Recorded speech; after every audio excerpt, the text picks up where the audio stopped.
하버드 대학 개혁을 주도했던 네이턴 M. 푸시 총장은 청년들의 마음을 움직일 수 있는 5가지 요소를 밝힌 적이 있습니다. 첫째는 흔들 수 있는 깃발, 두 번째로는 부를 수 있는 노래, 세 번째는 목숨을 걸 수 있는 신조, 네 번째는 따를 수 있는 지도자. 의외로 우리가 따를 수 있는 지도자가 많지 않습니다. 이분은 틀림없다 했던 분들이 실망을 안겨주고 그런 경우들이 종종 어른들 모습 가운데 나타납니다. 자, 현대인들이 추구하는 마지막 5가지가 뭐냐면은 평생 뜻을 함께 할 수 있는 동지가 있느냐. 이 5가지가 젊은이를 움직인다. 첫째, 깃발을 흔들면 모일 수 있느냐. 흔들 수 있는 깃발, 함께 부를 수 있는 노래. 이것은 꼭 우리가 목숨을 걸고 지킬 수 있는 신조, 신념이 있는가. 따를 수 있는 지도자, 그리고 평생 뜻을 함께 할 수 있는 동지가 있는가. 그런 사람을 발견했다면 참으로 복 있는 사람이 아닐 수 없습니다. 우리나라의 CR의 소리로 잘 알려졌던 함석헌 선생은 역사를 연구하면서 책을 썼는데 뜻으로 본 한국 역사, 근데 원래 제목은 성서로 본 조선 역사입니다. 젊은이들 꼭 한번 읽어봐야 될 책입니다. 그가 시 한 편을 남겼는데 여러분 많이 그 시를 본 적이 있을 겁니다. 그 사람 그대는 가졌는가. 함석헌 선생이 썼다는 시입니다. 말리길 나서는 날 처자를 내맡기고 맘 놓고 갈 만한 사람, 그 사람을 그대는 가졌는가. 온 세상 다 나를 버려 마음이 외로울 때에도 그 마음이야 하고 믿어지는 그 사람을 그대는 가졌는가. 탔던 배 꺼지는 시간 구명대 서로 사양하며 너만은 제발 살아다오 할 그 사람을 그대는 가졌는가. 불의의 사형장에서 다 죽어도 너희 세상의 빛을 위해 저만은 살려두거라고 할 수 있는 그 사람을 그대는 가졌는가. 끝으로 잊지 못할 이 세상을 놓고 떠나려 할 때 저 하나 있었으면 하며 빙긋이 웃고 눈을 감을 그 사람을 그대는 가졌는가. 온 세상의 찬성보다도 아니라고 가만히 머리 흔들 그 한 얼굴을 생각해 알뜰한 유혹을 물리치게 한테는 그 사람을 그대는 가졌는가. 제가 시력이 안 좋습니다. 여러분은 정확하게 읽은 줄로 믿습니다. 그런 분을 갖기를 원합니다. 교회 안에서 함께 만나서 여러 가지 이야기하고 남의 이야기하는 사람보다는 정말 내 어려운 걸 기도로 붙여갈 수 있는 기도의 동지가 있기를 바랍니다. 제가 삼국지를 한 2-3번 읽어봤는데 성경 다음으로 등장인물이 많아요. 그렇죠? 등장인물이 엄청나게 많아요. 나간중이 썼던 삼국지 5권짜리를 한 2-3번 본 것 같아요. 근데 이제 유비가 천하를 통일하기 전에 동지들과 뜻을 합쳐서 도원 계의를 하는데 도원은 복숭아 나무입니다. 이 복숭아 가온 밑에서 의형제를 맺었는데 그 의기투합해서 사욕을 버리고 공동의 목표로 합심되었다. 그 세 사람이 유비와 간우와 장비입니다. 오늘 성경의 본문에 4사람이 등장해요. 자, 성경 읽었으니까 4사람 등장인물을 맞춰봅시다. 출애굽기 17장에 누가 등장합니까? 모세, 여호수아, 아론과 곤. 그런데 삼국지의 한나라의 말기에 참 세상이 흉흉할 때 영웅들의 이야기가 그 삼국지인데 마지막 4사람이 누구냐면 제갈량입니다. 제갈공명. 천하를 통일하기 전에 사람을 얻어야 돼요. 그래서 유비가 제갈공명을 얻기 위해서 제갈량을 3번 찾아갔다. 그게 고사성어 사자성어로 뭐라고 부릅니까? 삼고초려. 삶고 쪼리고 사람을 삶고 쪼려갖고 데리고 오는 거예요. 성격이 다 다릅니다. 장비는 과격한 사람이고 성질이 급합니다. 한 번은 유비가 장비 보고 우리가 모처럼 영화를 구경해야 되니까 표를 끊어라 그랬더니 가갖고 표를 끊어온 게 아니고 매표소에서 부수고 난동이 났어요. 가서 왜 이러냐고 가보니까 왜 조조는 할이 되는데 유비는 할인이 안 되냐. 이 조조 할인 보고 막 화가 나갖고 그냥 만들어진 이야기입니다. 사람을 얻는 게 참 중요합니다. 모든 분야에서 인사가 만사합니다. 정치도 그렇고 교회도 그렇습니다. 오늘 우리가 읽던 말씀의 등장인물을 한번 살펴보겠습니다. 10절 11절입니다. 본문의 10절 11절 여호수아가 모세의 말대로 행하여 아말렉과 싸우고 모세와 아론과 훌은 산꼭대기에 올라가서 모세가 손을 들면 이스라엘이 이기고 손을 내리면 아말렉이 이기더니 네 사람이 의기투합해서 아말렉과 전쟁을 하는데 역할이 달라요. 여호수아는 현장에서 전투를 해야 돼요. 모세는 기도하려고 산꼭대기에 올라갔습니다. 그런데 모세의 팔이 내려오니까 아론과 훌이 받쳐줬다는 것입니다.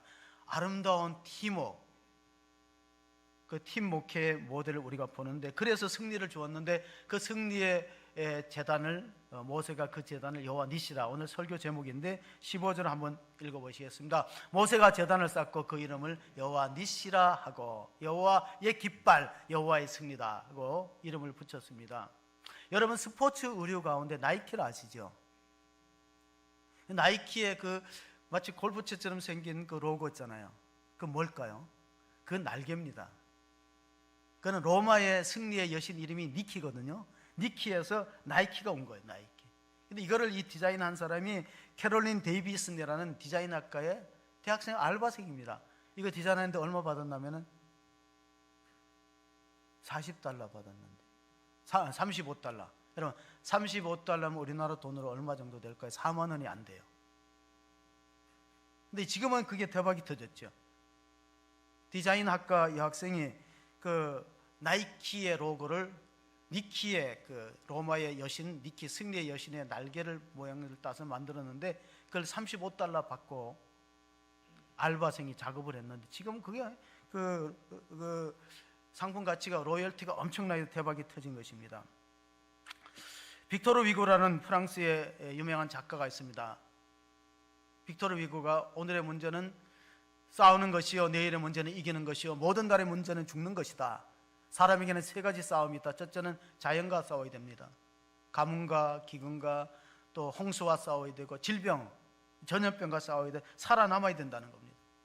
두 번째 싸움이 뭡니까? 사람과의 싸움입니다. 생존 경쟁에서 뒤치지 않고 얼마나 치열합니까? 아이들을 공부하는 것도 다 그것 때문이 아닙니까? 생존 경쟁에서 낙오되지 않기 위해서 이웃과 사람과 싸움이 있습니다. 마지막 중요한 싸움이 남았어요. 자기 자신과의 싸움. 이게 가장 힘든 싸움입니다. 내 안에 게으름, 나태함, 내 안에 탐욕, 자기를 컨트롤하고 자기가 싸우는 게 얼마나 힘듭니까? 그것을 소설로 만든 것이 레미제라블입니다. 자기와의 싸움, 내 안에 원수가 붙고 싶은 마음, 내 안에 아주 그 나쁜 성품들과 싸워서 이기는 거, 그 진정한 승리라는 것입니다. 오늘 아말렉은 어떤 사람들입니까? 여러분, 창세기 36장 12절에 보면은 에서, 쌍둥이, 야곱과 에서가 쌍둥이인데 그 족보가 쭉 나옵니다. 그 중에 이 아말렉은 에서의 아들 엘리바스가 후처를 얻어서 낳은 아들이기 때문에 어떻게 보면은 에서한테는 손자 이름이 아말렉이에요. 아말렉이라는 이름의 뜻은 골짜기에 사는 사람이라는 뜻도 있지만 말썽꾸러기라는 뜻도 있어요. 두 가지 이름이 있어요. 골짜기 산악지대에서 지나가는 사람들을 약탈해서 살아가는 사람들, 그런 뜻이 있고, 또 아말렉이라는 이름의 뜻은 말썽꾸러기라는 뜻도 있습니다. 트러블 메이커. 근데 그 사람들이 무엇을 노리냐면은, 어떻게 보면은 이 이스라엘 백성들, 이 모세의 출애굽했던 백성들하고는 피가 같이 섞여 있는데도 괴롭히는 겁니다. 우리가 북한을 가리켜서 가깝고도 먼 나라라고 표현할 수 있어요. 가장 가깝잖아요. 우리 동족이고 우리 같은 피부친데, 근데 또 사상적으로 보면 엄청나게 먼 거리가 있습니다. 일본도 지리적으로는 우리와 가깝지만 먼 나라입니다. 아말렉이 그런 종족들이었는데, 지금도 중동에 보면은 베두인족이 있습니다. 이 사람들은 유목민으로 이동하고 다닙니다. 근데 공격을 할 때 보면은 반드시 후미를 치는 전법을 갖고 있어요. 그래서 어떤 분은 이 아말렉의 전법이 신천지의 전법과 같다.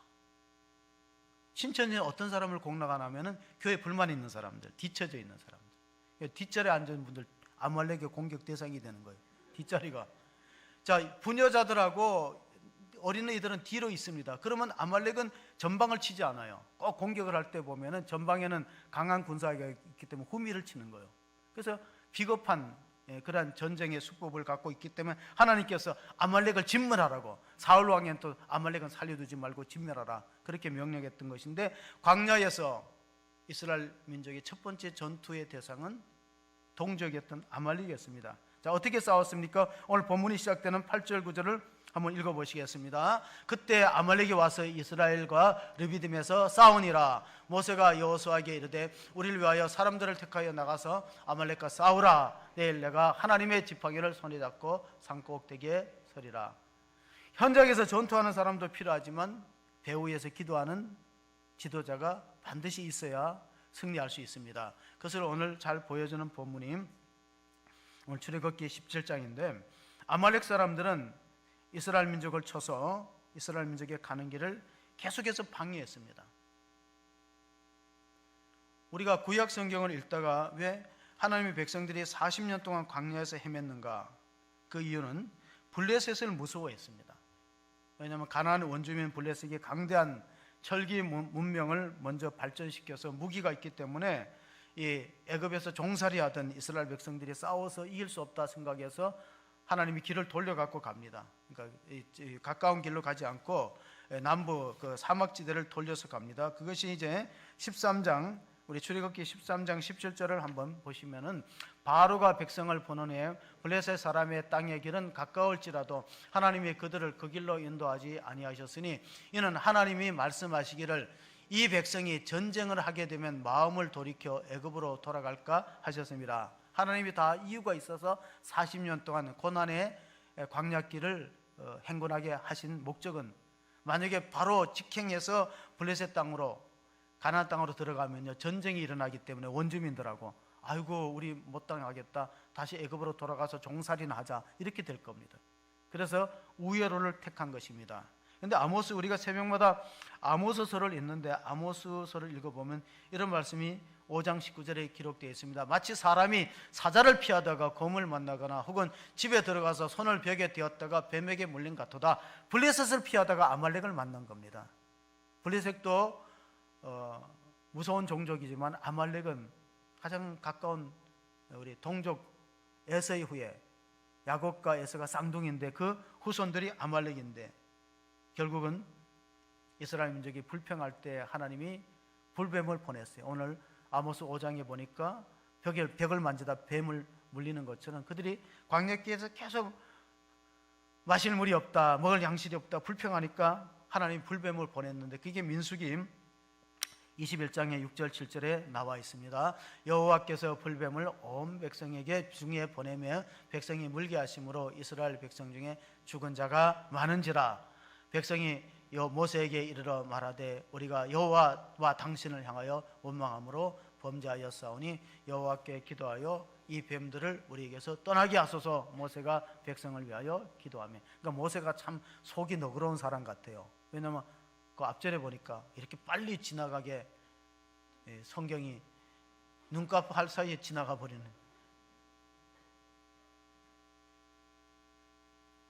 하나님과 모세를 원망했다고 했어요.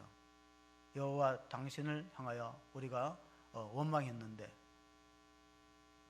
여호와만 원망한 게 아니라 모세도 원망했는데, 모세가 또 뱀에 물려준 백성을 위해서 중보하며 기도했습니다.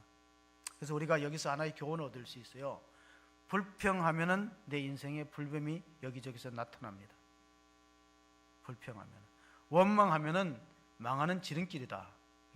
구약이 주는 교훈입니다. 하나님을 향해서 원망하고 불평하는 것이 결코 좋은 결과를 가져오지 못합니다. 하나님 우리에게 시련과 역경을 보낼 때는 다 피할 수 있는 방법도 주십니다. 고린도전서 10장 13절, 사람이 감당할 시험 밖에는 너희가 당한 것이 없나니 오직 하나님은 미쁘사 너희가 감당하지 못할 시험 당함을 허락하지 아니하시고 시험 당할 즈음에 또한 피할 길을 내사 너희로 능히 감당하게 하시느니라. 자, 이스라엘 민족이 바로 앞에 뭔 일이 있었냐면 르비딤에서 물이 없어서 불평할 때 모세가 호렙산에서 반석을 쳐서 그 물을 먹었어요. 지금 물을 충분히 마셨기 때문에 싸울 수 있는 거예요. 준비를 시키고 시험을 주지, 만약에 먹을 것도 안 주고 마실 물도 없이 전쟁을 하기는 안 하는 겁니다. 지금 한국 교회가 커다란 시험대에 놓여 있습니다. 여러분 뉴스를 보기가 참 두렵죠. 제가 어제 뉴스를 보니까 9시 뉴스를 보니까 한국 교회 신뢰도가 엄청나게 떨어졌습니다. 뭐 11% 추락했다 그러는데 76%의 국민들이 기독교를 신뢰하지 않는다고 나옵니다. 그러니까 76%는 어떤 수치 나오면은 한국 국민 중에 4명 중에 3명은 이제 교회를 신뢰하지 않는 거예요. 코로나 사태 때문에. 이렇게 막다른 골목에 몰려 있습니다. 코로나로 인해서 기독교 단체 확진 감염이 늘어났다. 계속 이제 뉴스에 보도되는데 실제로 전체 통계를 내면은 교회를 통하는 감염 11%입니다. 우리가 32%의 신뢰도에서 11% 떨어져서 이제 21% 정도 되는데, 문제는 백성들이 뉴스를 통해서 느끼는 거는 전혀 딴판입니다. 우리가 겨울의 추위가 실제 온도계의 추위와 체감 온도가 다르잖아요. 그러니까 기독교가 실제로 그 전체 코로나 감염 숫자의 11%인데 국민들이 느끼기로는 훨씬 커요. 체감은. 왜? 그게 언론의 힘입니다. 우리 잘 분별하고 하셔야 돼요. 사도 바울이 로마서 8장 36절 37절 이런 말씀을 기록했습니다. 기록된 바 우리가 종일 주를 위하여 죽임을 당하며 도살당할 양같이 여김을 받았다. 그러나 이 모든 일에 우리를 사랑하시는 이로 넉넉히 이겼느니라. 여러분, 교회가 어떻게 이길 수 있습니까? 우리 힘으로 이기지 못해요. 하나님이 교회를 사랑하시고 성도를 사랑하시기 때문에 능히 이김을 믿으시기 바랍니다. 코로나가 이렇게 기승을 부려도 이제 백신이 올 것이고, 또 우리가 언젠가는 여기서 벗어나기 때문에 이제는 우리가 필요한 게 뭐냐? 하나님의 도움을 구하는 겸손한 자세가 필요합니다. 이건 우리가 지금 뭐 이렇다 저렇다, 교회가 억울하다 이렇게 말할 입장도 못 합니다. 그러면 못 돼요. 그래서 상당 부분은 우리 가운데 많은 가족들은요, 자녀의 만류 때문에 교회 못 나오시는 어르신도 있고 남편의 반대에 의해서 예배 못 나오는 그런 우리 성도님들도 계세요. 어쩔 수 없는 상황입니다. 이기고 극복하는 것이 참으로 중요한데, 왜 뱀을 하나님께서 다루라고 했을까요? 만약에 뱀에 물렸다면 뱀의 모양을 보고 싶지 않을 거예요. 이게 하나님의 처방전입니다. 불뱀에 물린 사람들이 노뱀을 보면 살아난다는 것은 상식적으로 납득하기 어려운 거예요. 주사를 주든가 약을 주든가 뭐 백신 치료제를 주든가 아니면 하다못해 모세가 안수 기도를 해서라도 고쳐야 되는데 그냥 쳐다보라는 겁니다. 그걸 이제 요한복음에서는 어떻게 그 모세의 사건을 해석했냐면은 요한복음 4장 3장 13, 14, 15절 읽어보면 모세가 광야에서 뱀을 뜬 것 같이 인자도 들려야 하리니 이는 그를 믿는 자마다 영생을 얻게 하려 하심이니라. 하나님의 구원 방법은 우리가 생각하는 것과 차이가 있습니다. 대부분이 생각하는 구원 방법은 내가 죄를 범했으면은 내가 의를 행해서 내 죄를 상쇄해서 구원을 받는다는 율법적 사고관을 갖고 있습니다. 근데 하나님의 방법은 전혀 딴판이었습니다. 이스라엘 민족이 불평하다가 불뱀에 물렸다면은 이제는 노뱀을 쳐다봐라. 모세가 짱대 끝에 노뱀을 달아놓으면 그걸 쳐다본 즉 나으리라. 독이 빠지고 낫게 될 것이다. 마찬가지 원리로 우리가 예수님을 만난 적도 없고 본 적이 없어요. 그런데 예수 믿으면 구원받고 영생을 얻는다는 것은 상식적으로 참 납득하기 어려운 것이죠. 하나님은 구원 방법을 위해서 삼위일체로 존재하신 하나님께서 먼저 성부께서 계획을 세우셨습니다. 장차 때가 되면은 여자의 몸에서 그 아들을 보내신다. 갈라디아서 4장 4절에 때가 참에 하나님께서 그 아들을 여자의 몸에서 나게 하시고 계획하셨죠. 그리고 그 예수님이 오셔서 십자가에 달려 죽으시고 그 보혈의 공로로 우리 죄를 씻고 구원을 완성하셨기 때문에 요한복음 19장에 다 이루었다는 말씀을 하십니다. 여러분, 다 이루었다는 말, 테텔레스타이라는 그 헬라어는 영수증을 써줄 때 내가 이제 빚을 다 갚았다 할 때 쓰는 용어예요. 다 갚았습니다. 이 말은 예수님 십자가에 죽으심으로 우리 모든 인간의 죄가 하나님께 청산되었다, 그 뜻입니다. 다 이루었다. 예수님이 구원을 성취하시고, 그러면 이 사실이, 성경에 기록된 사실이 나의 것으로 믿어지려면 무엇이 역사해야 되냐면 성령이 역사해야 됩니다. 성령께서 우리 마음 가운데 믿음을 심어주시고 믿게 하는 역사가 있을 때 그 사건이 현재화되는 것이죠. 그러면 구원은 삼위일체적인 사건입니다. 성부께서 계획하시고 성자가 이루시고 성령께서 오늘 이 시간에 우리 마음에 감동을 주셔서 그것이 나의 사건으로 예수님이 나를 위해 십자가에 죽으셨다는 것이 현실화되고 현재화되도록 역사하는 것은 성령의 능력이십니다. 그러므로 우리가 성령을 받기 위해서 기도하는 것이 절대적으로 필요한 것이죠. 파스칼은 방세에다가 이런 글을 적었어요. 신앙은 이성을 십자가에 못 박고부터 시작된다. 파스칼은 이성의 위대함을 누구보다도 예찬한 사람입니다. 인간은 생각하는 갈대다. 인간은 갈대처럼 부서지기 쉽고 꺾어지기 쉬운 약한 존재이지만은, 그러나 인간은 생각하는 기능이 있기 때문에 문명을 만들어내고 문화를 발전시키지 않았는가. 그렇게 이성을 높이 평가하는 그도 신앙의 경지에 들어가기 위해서는, 신앙의 세계는 이걸 내려놓을 줄 알아야 돼요. 삼위일체라는 용어를 최초로 썼던 교부가 터툴리안인데, 터툴리안은 삼위일체라는 용어를 만들었어요. 성부, 성자, 성령. 그리고 그가 남긴 어록 가운데 아테네와 예루살렘이 무슨 상관이 있느냐, 유명한 말입니다. 아테네는 철학의 도시예요. 예루살렘은 종교의 중심지예요. 이 종교라는 마루종자는 뭐냐면은, 여러분 이제 서구에서 학문을 공부할 때 마루종자 종교는 법학을 하고 난 다음에 철학을 하고, 철학을 공부하고 난 다음에 신학을 하는 거예요. 제가 유럽을 잠깐 들려보니까요, 초기에는 대학이 의과대학, 법과대학, 철학과, 신학과 이런 정도가 있었어요. 나머지 이제 많은 학문의 영역이 넓혀졌지만, 최초의 대학들은, 유럽의 최초의 대학은 주로 법을 가르치고 의술을 가르치고 철학과 신학인데, 맨 마지막에 배우는 게 신학이에요. 왜? 종교라는 종자는 마루종자이기 때문에 모든 가르침 위에 가장 꼭대기에 있다는 겁니다. 오늘 출애굽기에 17장에 보면은 모세의 기도하는 내용이 나옵니다. 12절 13절 한번 보겠습니다. 모세의 팔이 피곤하며 그들이 돌을 가져다가 모세 아래에 놓아 그가 그 위에 앉게 하고, 아론과 훌이 한 사람은 이쪽에서 한 사람은 저쪽에서 모세의 손을 붙들어 올렸더니 그 손이 해가 지도록 내려오지 아니한지라. 여호수아가 칼날로 아말렉과 그 백성을 쳐서 무너뜨리니라. 그렇습니다. 자, 모세가 팔을 들고 해가 지도록 내려오지 않았다는 것은 모세의 중보 기도가 승리의 가장 큰 원동력이었다는 사실을 말해주고 있습니다. 그럼 교회가 가장 큰 힘이 뭐냐면 기도의 능력입니다. 기도는 하나님과 연결되어서 하나님의 능력을 지상으로 끌어오는 통로가 되는 것을 믿으시기 바랍니다. 지도자의 가장 중요한 중심이 뭐냐? 이 사무엘 제사장이 이스라엘 민족 지도자들에게 요청했던 말이 있습니다. 자, 블레셋과의 전쟁을 앞두고 이스라엘 민족들이 미스바에 모입니다.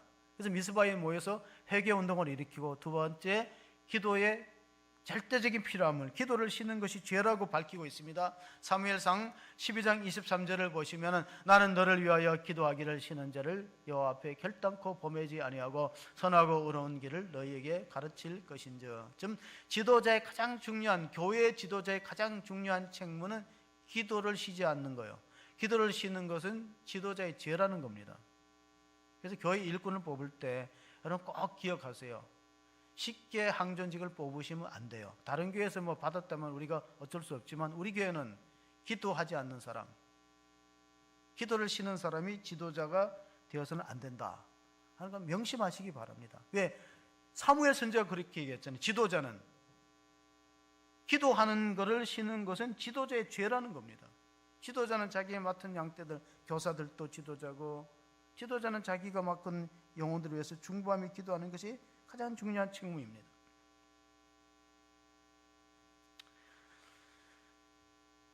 세상적인 죄와 성경적인 죄를 구별하는 사람이 C.S. 루이스라는 옥스퍼드 대학교 교수입니다. 그가 순전한 기독교, 이 순전한 기독교라는 것은 1940년대에 2차 세계대전이 일어나고 나서 영국 사회가 흉흉할 때, 사람들이 흔들리고 있을 때, 마치 코로나처럼 백성들이 흔들리고 있을 때 라디오 방송에서 이 C.S. 루이스 교수를 모셔다가 신앙의 가장 기본적인 것을 가르치도록 했어요. 그걸 책으로 엮은 것이 순전한 기독교인데, 젊은이들이, 우리 청년부들이 꼭 한번, 교회 청년부들이 봤으면 좋은 책이 순전한 기독교, C.S. 루이스. 거기에 보면은 육신적인 죄는 남의 것을 사기하거나 살인하거나 이건 죄인데 그보다 더 무서운 죄가 있다고 밝혔어요. 영적인 죄입니다. 영적인 죄가 뭐냐면 교만인데, 교만은 원죄의 뿌리입니다. 원죄가 뭡니까? 내가 하나님과 같아지고 동등하려는 교만이, 그것이 모든 죄를 파생하는 뿌리의 죄가 되는 거기 때문에 교회에서 가장 무서운 죄가 뭐냐? 교만입니다. 남을 심판하고 판단하고 자기는 의롭다고 생각하는 그 자세, 그것이 교회를 가장 힘들게 하고 어렵게 하기 때문에 C.S. 이거는 가장 심각하고 원초적인 죄다. 하나님이 인류에게 왜 고통을 허용하는가? 고통의 문제, The Problem of Pain에서 하나님 왜 우리에게 고통을 허용하느냐? 안 그래도 교만한 인간이 고통마저 없고 죽음마저 없었더라면 교만이 하늘을 찌를 것이다. 그래 밝히고 있어요. 그럼 죽음이 있다는 게 참 좋은 거예요. 죽음이 없다면 부자들이 얼마나 교만했겠어요. 죽음이 없다면 건강한 사람들이 얼마나 남을 힘들게 했을까요? 죽음이 있다는 게, 고통이 있다는 게 얼마나 다행입니까? 병이 있고 고통이 있고 죽음이 있어야 그나마 교만한 인간들이 겸손해질 것이다. 이스라엘의 첫 번째 왕 사울은 교만해서 망했습니다. 모세는 겸손하게 하나님께 제단을 쌓고 우리에게 승리를 주신 분은 하나님입니다, 여호와 니시에 제단을 쌓았는데, 똑같은 아말렉과 전투에서 이겼던 사울왕은 자기 기념비를 세워서 망했습니다. 사무엘상 15장 12절을 한번 읽어보겠습니다. 사무엘이 사울을 만나려고 아침에 일찍 일어났다가 어떤 사람이 사무엘에게 말하여 이르되 사울이 갈멜에서 이르러 자기를 위하여 기념비를 세우고 그 발길을 돌려 길갈로 내려갔다 하는지라. 사울 왕은요, 제사장 만나는 걸 별로 안 좋아해요. 자기가 모든 권력을 독점해서 자기 마음대로 종교적인 제의도 자기가 제사를 드리려고 했어요. 사무엘을 기다리다가. 그래서 사무엘 선지자가 나타나서 하나님 말씀을 전했습니다. 순종이 제사보다 낫고 듣는 것이 수양의 기름보다 나은데 왕이 망령되이 행했기 때문에 하나님이 왕을 버리실 겁니다.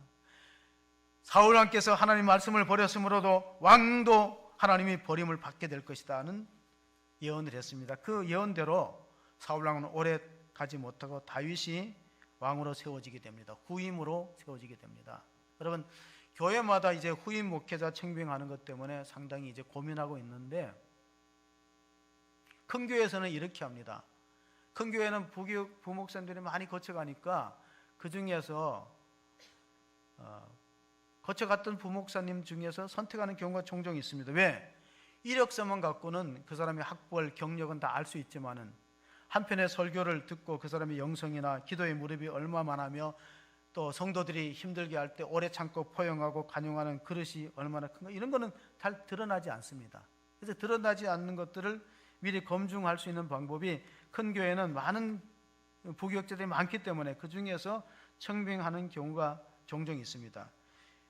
모세의 경우도 마찬가지예요. 모세도 자기 밑에 12명의 정탐꾼이 있었는데 그 중에 한두 사람을 선택했어요. 우리가 민수기를 보면은 민수기 14장 6절 7절 말씀 한번 읽어보겠습니다. 그 땅을 정탐한 자 중에 눈의 아들 여호수아와 여분의 아들 갈렙이 자기들의 옷을 찢고 이스라엘 자손의 온 회중에게 말하여 이르되 우리가 돌아다니며 정탐한 땅은 심히 아름다운 땅이라. 자, 가나안 땅을 악평했던 사람은 일단 후보에서 제외했어요. 부정적인 사람은 지도자로 세우면 안 됩니다. 망한다, 안 된다, 힘들다 하는 사람은 세우면 안 돼요. 긍정적인 사람, 할 수 있다, 하면 된다, 해보자 하는 사람을 세워야 되는데 그 중에 여호수아와 갈렙이 선택된 것인데, 또 최종적으로 그 두 사람 중에, 후보 중에 최종적으로 여호수아가 선택됩니다. 교회에서 대개 보면은 여러 사람들 가운데 나중에 두세 사람으로 압축합니다. 그 중에서 이제 택하는데, 여호수아는 어떤 사람입니까? 여호수아의 특징이 있는데, 여호수아는 물론 이제 모세의 시종으로 40년 동안 훈련을 받기도 했지만은요, 그는 성전을 늘 지키는 사람이었습니다. 출애굽기 33장 11절을 한번 읽어보시겠습니다. 사람이 자기의 친구와 이야기한 같이 여호와께서는 모세와 대만하여 말씀하시며 모세는 진으로 돌아오나 눈의 아들 젊은 수장자 여호수아는 해막을 떠나지 아니하냐. 해막이 뭡니까? 모세가 성막을 짓기 전에 하나님이 거주하는 장소가 해막이었습니다. 교회죠. 그러니까 여호수아는 교회를 떠나지 않았어요. 모세는 진으로 들어와서 휴식을 취할 때도 여호수아는 성전을 떠나지 않았다.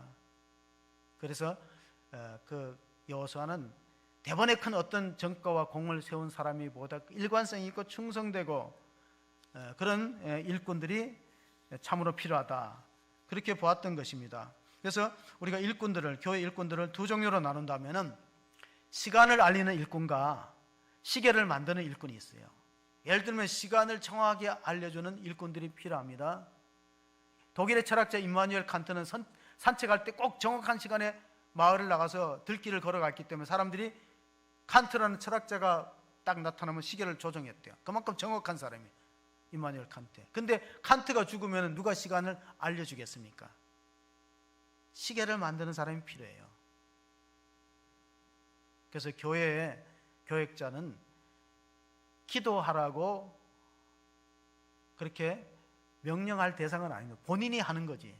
본인이 말씀을 경청하고 본인이 시간에 기도해야지, 일을 하다 보면요, 사실 성경을 보거나 기도할 시간도 없는 것이 부교역자의 생활이기도 해요. 그런 다음을 위해서 준비하는 여호수아 같은 성실함이 필요합니다. 일단 이제 부교역자 생활을 청산하고 담임이 되면요, 엄청나게 설교가 많습니다. 돌아서면 설교를 해야 돼요. 그러니까 지금 훈련을 쌓는 영성이, 기도에 무릎을 꿇고 훈련을 쌓는 영성이 참으로 필요합니다. 하루아침에 되는 것은 아니죠. 대개 이제 담임 목사의 설교에 은혜의 사각지대가 있는데 사모라는 겁니다. 사모는 담임 목사가 실수하나 이걸 잘 봐요. 그러니까 은혜를 못 받죠. 어떻게 실수하나 그걸 중심적으로 보니까. 부교역자들은 예배를 돕느라고 왔다 갔다 하다 보면 또 집중하기 어렵죠. 또 한 부류가 있습니다. 당회원들입니다. 가까이 목회자랑 접하다 보면 결점이 많이 보여요. 그럼 은혜가 안 될 때가 있겠죠. 그래서 모세가 다 잘한 건 아니에요. 그런데 여호수아는 장점을 잘 이어받았어요. 그러니까 여러 교회의 부교역자 생활을 경험하잖아요. 그러면 다 장점과 단점이 있기 때문에 좋은 점을 잘 받아서 체득하고, 그렇게 하면은 나중에 좋은 리더가 될 수 있고 좋은 담임이 될 수 있습니다. 신학교에는 이런 말이 유행합니다. 제정신으로 할 수 없는 세 가지가 있다. 첫째, 결혼하는 거. 둘째, 집 사는 거. 셋째, 교회 개척하는 거. 제정신으로 안 된다는 거예요. 요즘 결혼도 쉽지 않습니다. 그리고 젊은 사람들이 집 사는 걸 영끌을 모아서 집 산다 그래요. 영혼을 끌어다 그만큼 집, 아파트 장면 어렵죠. 그래서 세 번째가 뭐냐면 교회 개척하는 거. 제정신이 안 되는 거예요. 나도 정신이 헷가되게 해서 개척을 했는지 모르지만, 담임 목사하고 부교역자는 조금 차이가 있는 게 뭐냐면 이렇게 차이가 있어요. 부모가 되어본 사람하고 아직 결혼을 하지 않는 사람 차이예요. 그건 어쩔 수 없는 겁니다. 그래서 어른들이 그렇게 말하잖아요. 야, 너도 커서 결혼해서 애 낳아봐라, 이런 말하는 거는 맞는 말이거든요. 사도 바울이 고린도 교회에 주시는 말씀이 그런 말씀이 있습니다. 그게 무엇입니까? 고린도 교회에 주시는 말씀은 4장 15절에 있는데 그 말씀 한번 보실까요? 고린도전서 4장 15절 말씀 한번 읽어보시겠습니다. 그리스도 안에서 일만 스승이 있으되 아버지는 많지 아니하니 그리스도 예수 안에서 내가 복음으로서 너희를 낳았음이라. 교회 안에는 스승이 많고 맏형도 많은데 아비의 마음을 갖고 있는 사람은 많지 않기 때문에, 제가 그 화요일날 피택자 훈련 교육할 때 항존 직분자들은 맏형의 마음을 가지면 안 된다.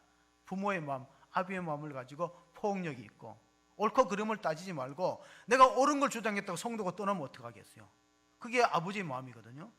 옳고 그른 거를 따지다가 성도가 교회를 떠나버리면 안 되는 거죠. 형의 마음은 옳고 그른 걸 따져서 떠나라, 이런 게 형의 마음인데 부모의 마음은 안 그래요. 옳고 그른 건 나중에 가정과 교회를 지키는 게 더 중요해요. 그게 아비의 마음이에요. 그런 사람이 많아야 됩니다. 교회에서 여러 가지 악보를 복사하거나 인쇄물이 나오면요, 이면지를 누가 가장 많이 쓸 것 같아요? 예? 예, 제가 갖다가 써요. 교회 5층, 1층에서 5층까지 내려 다녀도 휴지가 떨어지면 제 눈에 가장 잘 보이고, 사람이 없는 전등, 난방이 켜지면요, 제가 알아내요. 사람이 없는 공간에 난방이 켜지고 전등불이 켜질 때가 있으면 제가 알아내요. 그것을 다 모아봤자 제가 이면지를 쓴다고 해서 무슨 보탬이 되겠습니까? 그게 다른 거예요. 그걸 아셔야 돼요, 여러분이. 아비의 마음과 맏형의 마음은 다르다. 그래서 가장 중요한 것은 교회가 어떤 형태로 유지되느냐. 교회가 상처받고 시험 드는 사람 위로하고 다독이는 병령 클리닉에 만족할 거냐, 아니면은 영적 전투를 할 수 있는 강한 군사로 훈련되는 캠프가 될 거냐. 캠프는 번역하면 병령입니다. 막사지요, 병령. 그러니까 교회가 병령 캠프의 역할을 해야 되느냐, 클리닉 병원의 역할을 해야 되느냐. 상처받고 시험 들면 다독거리고. 근데 처음에는 그런 요소가 필요한데 이제는 성숙하면은 클리닉의 단계를 넘어서 캠프의 단계를 가야 돼요. 싸워야 되는 겁니다. 영적 전투를 해야 됩니다. 우리의 씨름은 혈과 육에 대한 것이 아니에요. 이 공중의 권세 잡은 자 어둠의 영들에 대해서 영적 전투를 하기 위해서는 기도가 반드시 필요한 겁니다. 기도의 무릎이. 마틴 로이드 존스 목사님은 인간은 무릎을 꿇을 때 하나님과 마주할 때, 인간은 무릎을 꿇고 하나님과 마주하였을 때 가장 높아진다. 기도할 때 가장 높아진다. 영적으로 높은 곳에 올라와 멀리 보지 않겠습니까? 그리고 천국은 무릎으로 들어가는 나라라, 그렇게 말했어요. 천국은 서서 들어가는 것이 아니라 무릎으로 들어가는 것이에요. 나폴레옹의 전투를 많이 했는데 나폴레옹의 한 말 가운데 이런 말이 있어요. 전쟁은 여러 사람의 몫이 아니고 한 사람의 몫이다. 뭔 말일까? 전쟁은 여러 사람이 해야 되잖아요. 전쟁은 여러 사람의 몫이 아니고 한 사람의 몫이다 그랬거든요. 전쟁을 지휘하는 지휘관의 몫이라는 거예요. 그거를 여실히 입증한 사람이 이순신 장군이에요. 이순신 장군은 전혀 다 불리한 싸움을 싸웠거든요. 보통 사람 같으면 그 전투에서 결코 이길 수 없어요. 12척의 배를 가지고 330척을 어떻게 감당해냅니까? 도저히 이길 수 없는 싸움을 이겼기 때문에 나폴레옹의 한 말, 전쟁은 여러 사람의 몫이 아니고 한 사람의 몫이다. 지휘관이에요, 지휘관. 전투가 일어나면 작전실이 생기는데 그걸 워룸이라고 불러요. 워룸은. 그 워룸이, 오늘 워룸은, 이스라엘 민족의 워룸은 누가 있어요? 모세가 있고 아론과 훌이 있고 여호수아가 있어요. 근데 여호수아는 현장에 전투에 나갔기 때문에 세 사람이 있는 거죠. 근데 아론은 누구예요? 모세의 형입니다. 훌은 누구예요? 매형입니다. 요세푸스 역사가에 의하면은 미리암의 남편이 훌이었다. 어떻게 보면 자기보다가 어린 동생의 팔을 들어준다는 것은 자존심이 상하잖아요. 그렇게 하지 않으면요, 영적 전투에서 승리할 수 없습니다. 그래서 우리가 이스라엘 민수기에 보면은 모세가 혼자서 재판을 하고 백성을 다 다스리는 게 너무 힘이 들으니까 하나님 앞에 이렇게 기도했어요. 민수기 11장, 하나님 제 목숨을 거두어 가주세요. 제가 이 백성을 낳았습니까? 이 많은 사람을 왜 제게 맡겨서 짐이 됩니까? 감당 못하겠습니다 할 때, 그러면은 지혜롭고 성령 충만하고 백성들에게 존경받는 사람 70명을 뽑아 세우라. 그래서 장로 제도가 생긴 것이고, 또 하나 출애굽기 우리가 17장을 읽었는데 18장에 가면은 하나님께서 모세를 통해서 이런 지혜를 줍니다. 야, 백성들 가운데 지혜롭고 사명감 있는 사람을 천부장으로 세우고 100부장으로 세우고 50부장, 10부장을 만들다. 교회 조직이 생기는 겁니다. 무엇입니까? 교회 직분자들 세워서 셀 리더도 맡기고 또 구역장도 맡기고 목양 장로님도 맡기고, 그렇게 해서 모세의 목회를 돕는 순기능하는 목회. 그게 얼마나 필요합니까? 한국교회가 조금 그런 전통에서 멀어진 교회들이 많습니다. 그래서 오히려 보면은 목회 발목이 잡히는 경우. 근데 원래 하나님이 이런 제도를 만드는 것은 협력사역하고 팀 목회를 해서 교회가 잘 성장하도록 하는 것입니다. 우리 교회가 참으로 우리 참 자랑할 수 있는 것이 뭐냐면, 우리는 비교적 당회가 평안해요. 얼마나 감사한 일이에요. 우리 교회가 여기까지 올 수 있었던 이유 중에 하나가, 우리가 상가에 계속 있었으면 코로나의 위기를 이겨내기는 참 어려웠을 거예요. 왜냐하면 코로나는 상가에 있는 교회들이 참 힘든 가운데 있습니다. 왜냐하면 상가에 다른 그 세들에 있는 사람들이, 이거는 행정당국에서 제지하기 전에 같이 상가에 들어있는 사람들이 만류합니다. 그래 어떻게 하겠어요? 같이 자영업자들, 소상공인들 얼마나 지금 힘든 가운데 있습니까? 그나마 우리는 초기의 교인들의 헌신된 모습 때문에 여기까지 성전을 지었다는 것도 하나님께 감사한 일이고, 또 그 후에 많은 우리 교회토로 오셔서 우리 함께 협력해 주시고, 우리 그 뒤에 우리 이 교회 예배당에 많은 우리 일꾼들이 와서 도와주시고 그 협력하죠. 그러니까 모세 혼자 되는 게 아닙니다. 아론과 훌이 있어야 되고 여호수아가 있어야 되고, 이거 팀 리더십이라고 부르는 겁니다. 전도서 4장 12절에 보면 이런 말씀이 있습니다. 자, 한 사람이면 패하기 없거니와 두 사람이면 맞설 수 있나니 세 겹줄은 쉽게 끊어지지 아니하리라. 그러니까 교회의 세 겹줄은 무엇입니까? 지금 말했던 여러 가지 다양한 직분자들이 함께 협력하는 길입니다. 김구 선생이, 백범 김구 선생이 그 북한에 한번 간 적이 있어요. 어떻게 보면 우리가 통일을 위해서는 이념이나 이런 거 다 초월하고 북한에 가. 그때 이제 읊었던 시 가운데 서산대사가 한시를 썼는데 그 답서랴 중거라는 한시입니다. 내용은 이렇습니다. 짧은 시인데, 눈 오는 들판길을 걸을 때 삼가 조심해서 걸어라.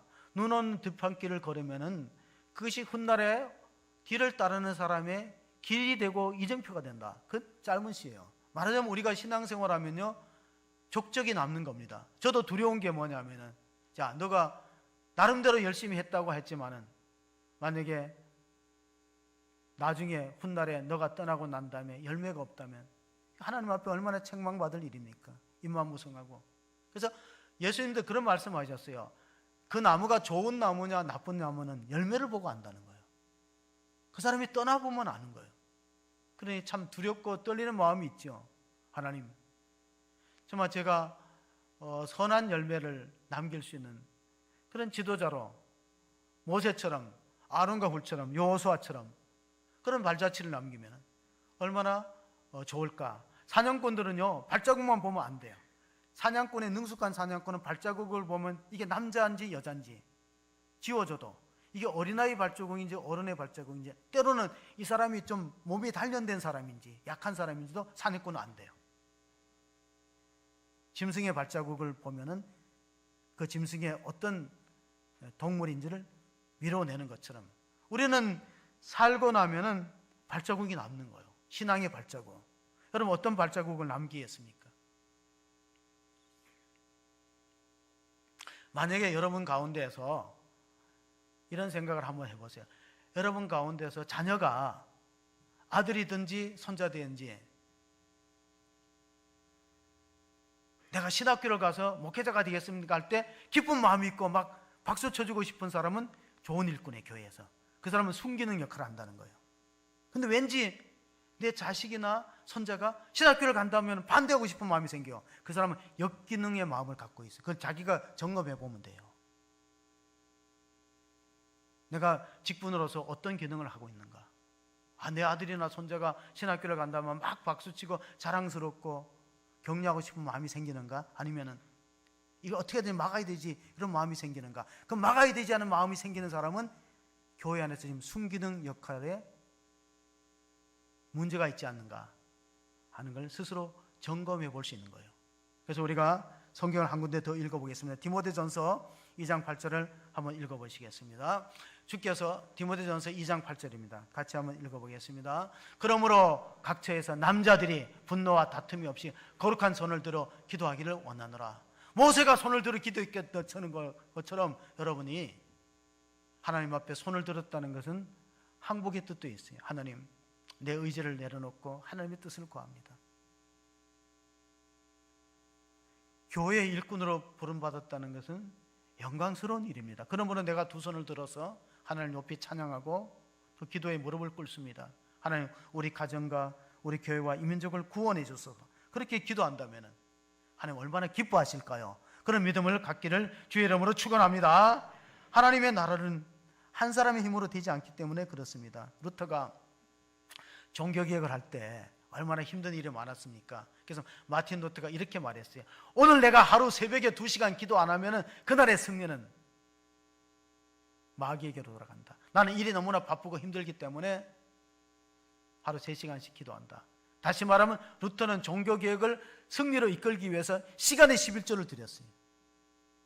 우리 많은 성도님들이 참 어려운 중에도 사업이 어렵고 경제적인 열악한 가운데도 성실하게 11조를 드린 걸 너무나 감사하게 생각합니다. 그러나 또 하나 우리가 시간의 11조를 한번 생각해 볼 필요가 있어요. 내가 교회에 드려지는 예배와 기도와 전도, 봉사가 정말 시간의 11조가 되느냐, 그걸 한번 기억하시면서 우리가 이 어려운 싸움에서 승리하기 위해서는 우리가 여호와 니시의 깃발을 들고, 우리 요한복음 예수님께서 십자가를 바로 지시기 전에 요한복음 16장 33절에 하신 말씀이 있습니다.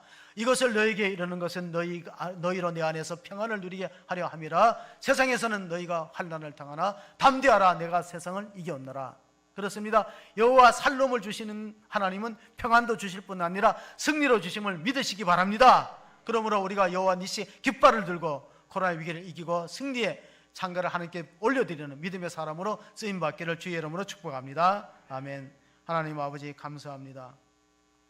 오늘 이스라엘 민족이 아말렉과 전투가 일어났는 느비담 골짜기에서 하나님께서 모세의 팔을 들어주심으로 승리의 열매를 주셨습니다. 아론과 훌이 모세에게 동력자가 되어서 승리의 팔을 들어준 것처럼, 여호수아가 현장에서 열심히 전투하여서 하나님 아말렉을 물리쳤는 것처럼 오늘 우리 앞에는 안팎으로 시련이 놓여 있습니다. 코로나의 위협과 한국교회 신뢰가 많이 떨어진 어려운 상황 속에 우리가 어떻게 믿음을 지켜나가며 하나님께 영광을 돌릴 수 있겠습니까? 겸손하게 기도에 무릎을 꿇고 하나님 은혜를 구합니다. 하나님, 우리 교회를 지켜주시고 성도들의 믿음을 보호하시고 어려운 가운데도 하나님께서 여호와 니시의 깃발을 들고 승리의 창가를 부를 수 있는 그런 믿음의 성도와 교회가 될 수 있도록 우리 자손들에게도 신앙의 유산에 물려지도록 축복하여 주시옵소서. 우리 구주 예수 그리스도의 이름으로 기도합나이다. 아멘.